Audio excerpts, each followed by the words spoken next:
Good day and welcome to FTM, a channel dedicated to Ferra data models.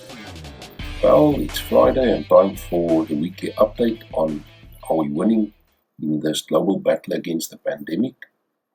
And I've already updated the data and ran the model, calculated the relative figures. So I'm just going to jump into the results. Okay, so this report shows the number of new infections. The red line is the model, that's sort of a benchmark. Then this green is the world.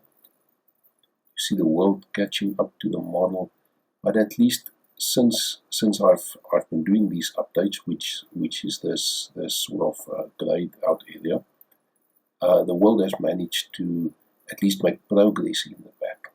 It's not really winning. We need this to go down more rapidly, but at least it's getting the upper hand. But then recently, the last week or so, there's this worrisome uptrend in the number of new infections per day. This is worrisome, and we need to get this down rapidly to zero.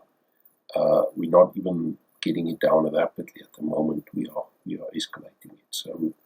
So that's not good news. The US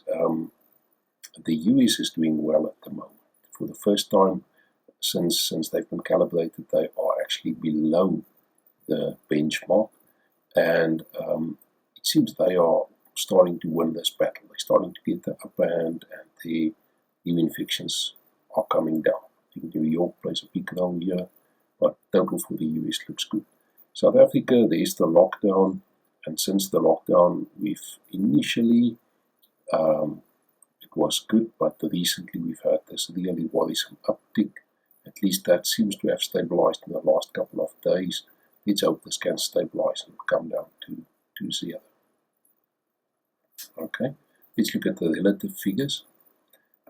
Here we look at the same figures, but relative to population size. So those figures have been adjusted for population size, and you can see the phenomenally big impact the virus has had on the US. So in the US, it's really played havoc, but and it remains on a much larger scale than in South Africa. But at least the US is making progress. They seem to be pushing this down, and let's hope this can continue and actually drop off quickly to zero.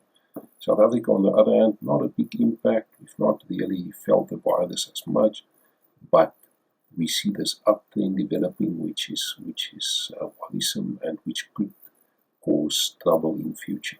At least it seems to be stable at the moment. Let's hope it can stay stable and come back to zero. Well, that's it. See you next time. Goodbye.